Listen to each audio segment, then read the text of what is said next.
Hello you lovely lot, and welcome back to a brand new video here on my channel. And today I'm bringing to you another Stagey review. If you're new here, hi, my name is Flora and I like to talk about the theatre.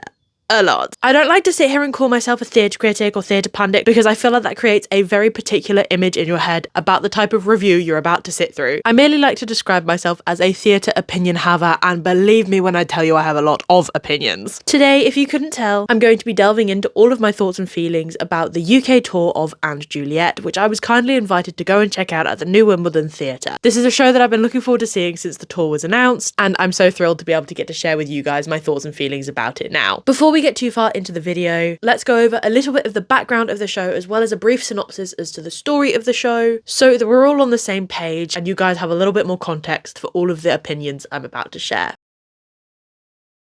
Starting with a brief history of the production, And Juliet made its debut at the Manchester Opera House in 2019, where it ran for just over a month, the 10th of September to the 12th of October, before it transferred to the Shaftesbury Theatre in the West End. It ran at the Shaftesbury until it closed on the 25th of March 2023. The show had its North American premiere in Canada, Toronto to be specific, back in 2022 before it was transferred to Broadway. The show also saw a 2023 run in Melbourne as well as a Singaporean and Australian tour. Current productions of And Juliet include the Broadway run, which is still going. There's a production of it in Hamburg. It's also touring in North America as well as touring in the UK. And obviously it's that UK tour that I just went to go and see. History out of the way, you might be wondering what on earth And Juliet is about. At its most simple, And Juliet the musical takes William Shakespeare's dramatic end to Romeo and Juliet and turns it into a big what if. What if Juliet didn't die, and where does she go from there? What does she do next? We follow Juliet as she travels with friends from Verona to France so she can explore herself without the confines of being Romeo's lover. Basically, who is Juliet without William Shakespeare calling all the shots? This exploration of Juliet's story actually comes as an idea from William Shakespeare's wife, Anne Hathaway, and throughout the show, we not only explore Juliet's story, but also Anne and Will's relationship, as long as a number of other characters such as May and Frankie that we meet along the way. The story is set to a score of songs co-written and produced by Swedish producer Max Martin, so this is a jukebox musical featuring music from the likes of the Backstreet Boys, Britney Spears, Demi Lovato, and many more. I also always feel it's really important before I go into my kind of review to share with you guys where I went into the show from. Some shows I go into completely blind, never having seen them before, but that's not the case with And Juliet. I actually got to see And Juliet 3 times whilst it was on the West End. However, this was my first time seeing it on the UK tour. When I first went to see And Juliet, I hated it. Like, I left the theatre thinking, Jesus Christ, what a waste of my time. That's one of the worst musicals I have ever seen. So you're probably wondering, Flora, why on earth did you go back and see it 2 times after that if you hated it so much? Well, it's actually my friend Cameron we can thank for this. Not that Cameron watches these videos, but he's getting a shout out anyway. We went on an Easter trip to London together and we were looking at shows to book, and he said, let's book And Juliet. And I was like, okay, why not? And that second time round, I thoroughly enjoyed it, and I enjoyed it so much that I ended up booking tickets to closing night because it was a show I decided that I love lots and lots. So again, thank you Cameron for getting me to change my mind. Without you, I don't think we'd be sat here making this review today. So as you can see, I have a very sort of topsy-turvy relationship with And Juliet, I suppose. I think it proved to me that some shows you do kind of need to try more than once before you can fully suss out whether you love them or not. And so naturally, because I love the West End production so much, I was super excited for the opportunity to get to come and see the show now that it's on tour, because I enjoyed it greatly in the past and went in assuming I would enjoy it lots and lots again. And we're about to find out if that was true or not. But now that we are all hopefully up to speed with And Juliet as a show, I reckon it's time we get into my thoughts and feelings on the UK tour. Now, please do bear in mind, this review will definitely include spoilers, as I cannot thoroughly talk through all of my thoughts and feelings without giving away key moments in the show. So if you do want to remain spoiler free for the show, then maybe don't watch this video. But if you don't care about spoilers, then you're in the right place. Oh, and also, I think it goes without saying, there's going to be a lot of very opinionated stuff said here, so brace yourselves. Right, as always, we're going to be starting this review with the highlights.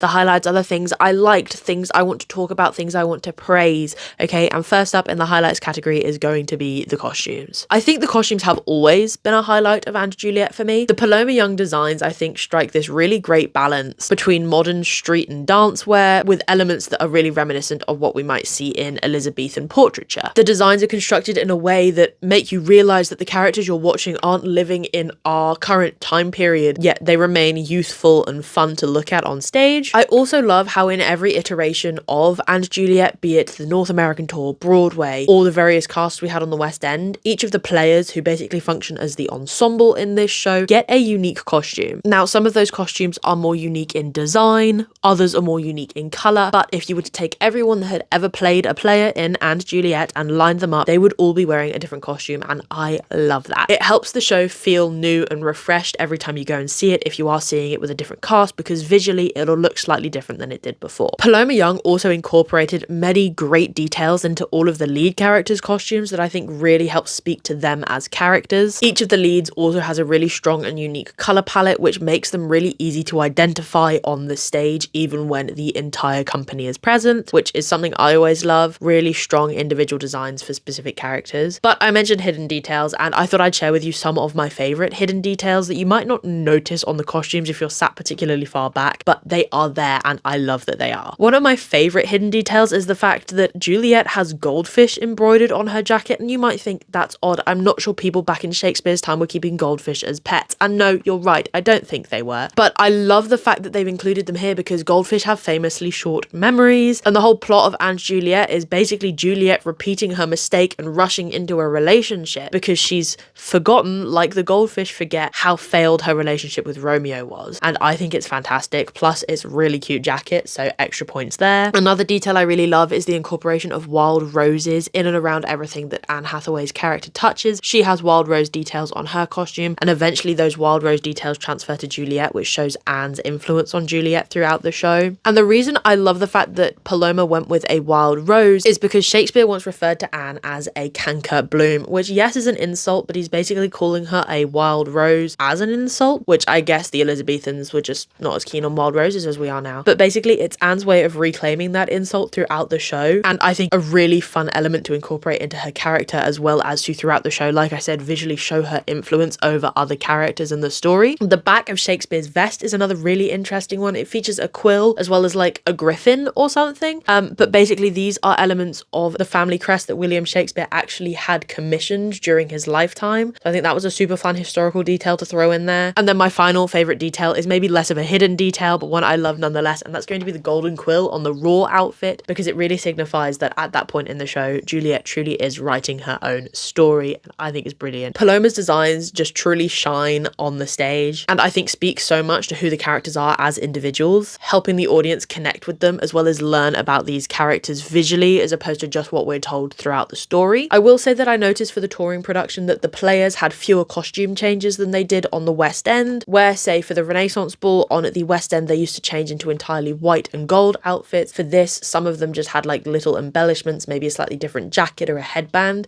so not a full costume change. This isn't necessarily a critique, just an observation I had. May was also missing their Act 2 yellow shirt for some unknown reason. Not entirely sure why. Did it affect the show? No, but again, just a change in the costumes I noticed. But as far as I was able to tell, all of the other leads had all of their appropriate costume changes, so that stayed the same. Next up in the highlights section is going to be the choreography. I feel like the choreography in & Juliet, done by Jennifer Weber, has always been such a treat to watch unfolding on the stage. Energy and joy you can feel off the cast as they dance around on the stage truly is infectious, and it really draws you into the moment. I think as with the costumes, the choreography has this really youthful and vibrant energy to it that really complements the show, as well as the pop music that is being used as the base for the show's songs. I did notice that the domino choreography had changed slightly, which to me felt odd. I'm not entirely sure why the change was made. It's not necessarily a bad change, like I said, but just one I noticed, and I thought it bared pointing out. And also due to changes with the set, which I'll get into later, I do feel like the show felt suddenly a lot more dance heavy than it was previously. It was really interesting to see the choreography reworked to adapt it to this new touring space that they had, but it did feel like a very dance heavy show as a consequence of that, which again feels like an odd thing to say because it's musical theatre. Of course there's going to be dance in it. I just thought I would put it out there that it felt like there was more dance in it now than there was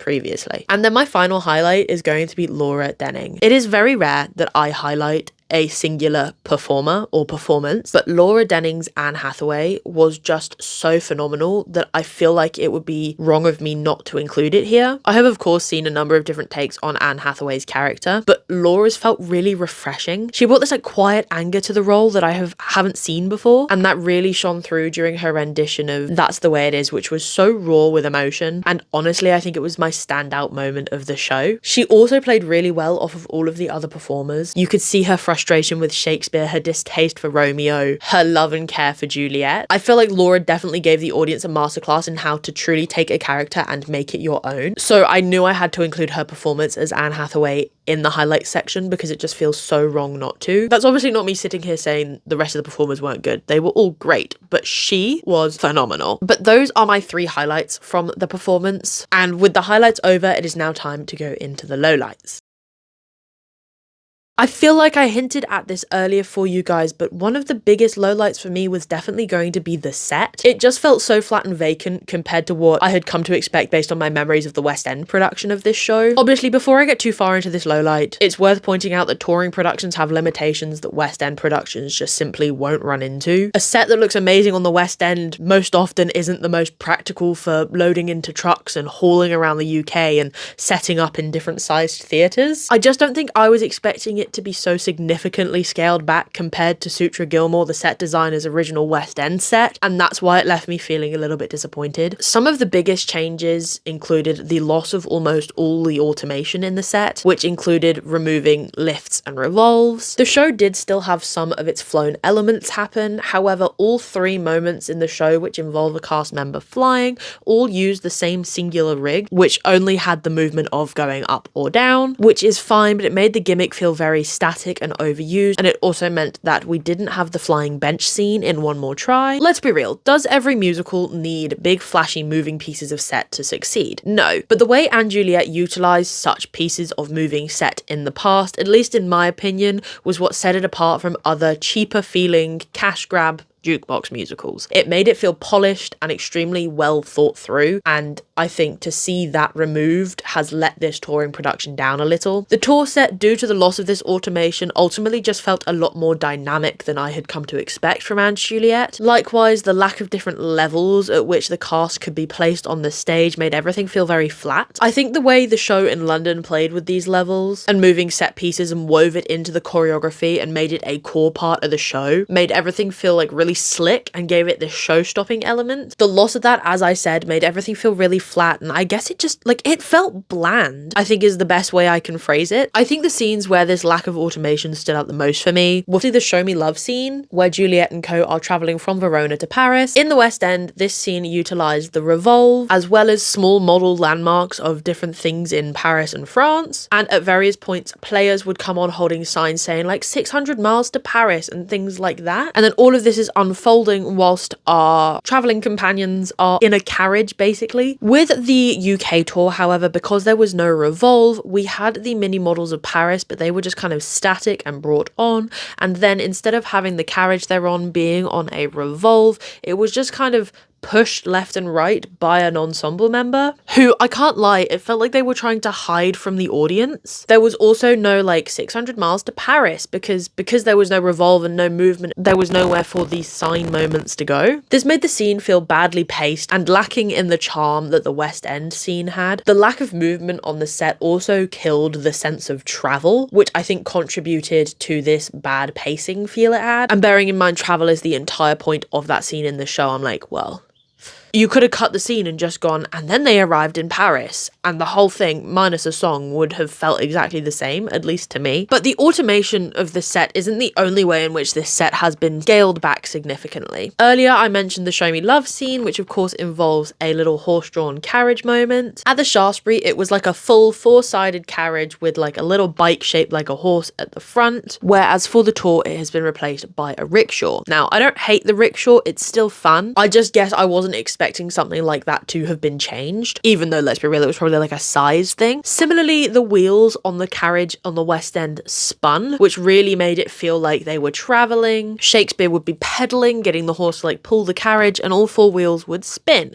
But I don't recall the rickshaw's wheels spinning, which again contributed to this feeling of everything just being very static. Another weird change was the bathroom seats in the Not Yet Woman scene. Again, why was that changed? Because you've just swapped it out for the same sized piece of set. Another really big change made to the set is going to be a change made to the big house that sits at the back of a lot of scenes once we are in Paris. I think it's implied this is Frankie and Lance's house, but I could be wrong. But regardless of whose house it is, the touring set has reduced what was once a beautiful 3D solid bit of set into just a scrim. That to me meant scenes set in locations where the house is supposed to be the backdrop didn't really feel grounded in that setting. I get why we can't lug a massive solid house-sized piece of set around the UK, but I think to see it replaced simply with a scrim that was, unless lit properly, completely see-through, quite disappointing. And I think, again, the word flat keeps coming up, and this was literally flat where once it used to be 3D. The only other bit of set that was scaled back so significantly was going to be the Renaissance Ball piece of set. It's now just a bit of scenery that can be pushed in and out with stacks of speakers either side, as opposed to the big double arches that we saw in the West End. But again, I wager this is likely a space and transportation reason that it's been scaled back so significantly. I did appreciate that at least for that, they didn't make it just like a flat bit of scenery. It had depth to it, it had illuminations on it, it looked better, if not just slightly less grand. But aside from scaling stuff back, set pieces were also missing entirely. A list of missing set pieces, at least as I noticed them, include the following. The Je t'aime like love heart that used to hang outside Frankie's house. It was like yellow, pink and blue, like neon light. If I can find a picture of it, I'll show you. That was missing, as well as the balloon lights that used to hang on the front of the house. The bike bar, completely gone. The statues used in Confident, there was like a gargoyle with a cone on his head and like a big hand that did that, and they were kind of like covered in neon paint splodges. These were instead in the same scene replaced by the stacks of speakers we'd seen at the Renaissance Ball earlier, which to me just didn't give the scene the same alleyway behind the club vibe.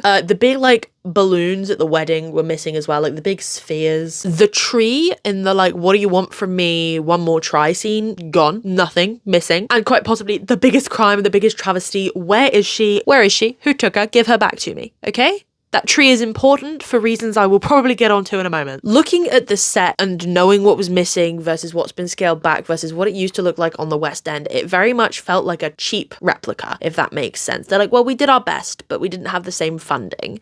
And that's fine. I don't mind people saving money and making things easier, but it just very much felt like, hey, we're going to try and save money, but also I want to be able to load this set into as few Paul Matthews trucks as possible. Hence why there's no revolve, why there's no like big solid set pieces, which is not a bad thing, but I just think like at what cost? I think because of all of this missing set, and I know it's a word I keep repeating, but the whole space just felt really flat and visually unengaging. But it wasn't just the flatness that I think was an issue as a result of this missing set, because the lack of set pieces, such as this tree that I keep mentioning, is that there was just so much dead space or poorly utilized space on the stages. This was most obvious to me during What Do You Want From Me / One More Try, because you literally have a maximum of 2 cast members on the stage, and bearing in mind it's a big stage, plus like a 2-person bench. And so your performers suddenly get lost in the enormity of the space around them, where once you had this big glowing tree casting warm light over everything, but also offsetting that dead space,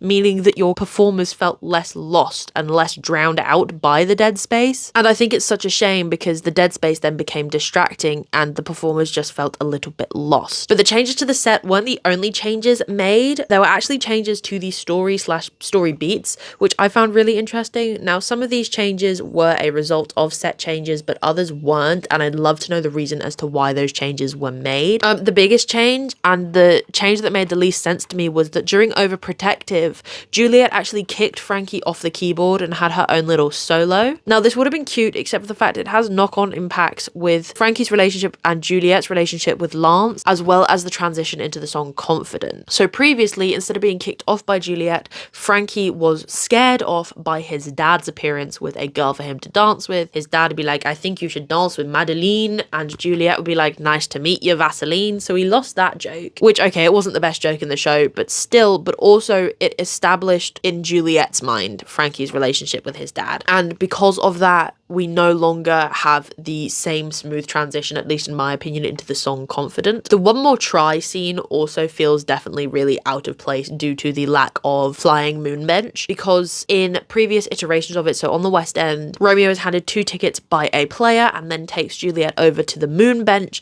and then they're hoisted up over like a funfair, because funfair stuff plays in the background. Now that doesn't happen. You still get the funfair stuff, but there weren't like tickets, and so they don't fly up on the bench anymore. The moon is actually lowered in separately, and then they sit on the moon and go up, and I'm just sort of like, it feels so out of place. Like, what is supposed to be happening in this scene? Because it's less obvious it's a funfair. It doesn't make any sense, and I think I'd rather the entire scene had been reworked due to set limitations, as opposed to like trying to keep it in but making it less obvious what the scene is representing. And then the only other change, and it's such an inconsequential change, but it's the fact that they cut Juliet's dad for some reason. That didn't change the show really, but I just thought I'd point it out. Now obviously shows are allowed to evolve and change over time. I'm not going to sit here and tell them they can't. I mean, Jesus Christ, look at Starlight Express. That is hardly the same show that opened in the 80s as it is now. But when those changes feel unnecessary or in some ways detrimental to the flow of the story of the show, I think I'd like stronger justification for those changes, particularly the change with Juliet and the overprotected scene. It had knock-on impacts for the show, but there didn't seem to be any real reason for the change, if that makes sense. And then moving on from that, like, I do think it's definitely worth pointing out the fact that I think stunt casting for this UK tour has been detrimental. Do I blame the production team for using stunt casting? No, it's a brilliant way to guarantee ticket sales, particularly if you're unsure or uncertain about them. Now, at the new Wimbledon Theatre, the stunt casting included Jay McGuinness from The Wanted, as well as Dr. Ranj Singh, who played William Shakespeare and Lance Dubois, respectively. Were they both Cameron Dallas in Mean Girls bad? So if more is always better. No, but then again, I don't think anything will ever be that bad. Like, that boy set the bar pretty low for our standards for stunt casting. Though I do think in this instance, I would have preferred no stunt casting, just to have regular professionally trained theatre performers in these roles. Their singing and acting for me was a tad lackluster. I think Jay's Shakespeare was just deeply unlikable, though I do wonder how much of that is just because I loved Oliver Thompson's and Alex Tranter's renditions of the characters. And for me, Ranj's portrayal of Lance felt very much like watching a family member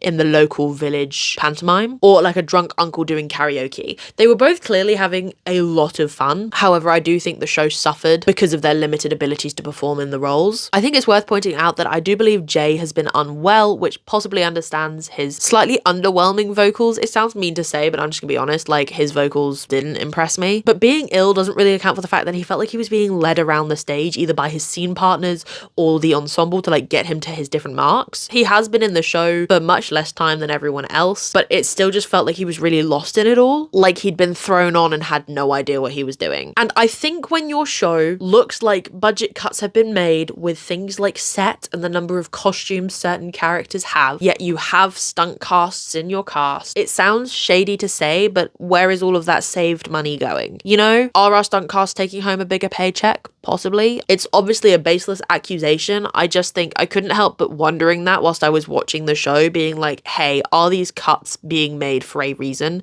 Because this show has been stunt cast since the tour began. So it just got me thinking. And then because of a combination of all of these factors, I think I just can't get past how unpolished this production felt. It felt like corners were being cut. It was lackluster. It just didn't live up to what I had been expecting. Now, was I expecting the full West End production? No, I knew there had to be scaling back in places. I just don't think I was expecting it to be as drastic or detrimental to the production as it was. The show felt like a shadow of its former self, and a lot of the time it felt like it was leaning very pantomimey. Now, this might have been a result of the stunt casting, or perhaps because we were sat near some rowdy audience members. For me, for a former West End show going on tour, pantomimey is not a descriptor I want to see used. Like, there's nothing wrong with pantomimes, but also it's not a pantomime I'm there to see. And so I just thought I had to put that out there because I couldn't shake the feeling that it was a pantomime I was watching, and it felt wrong not to kind of clue you guys into the way I was feeling about that.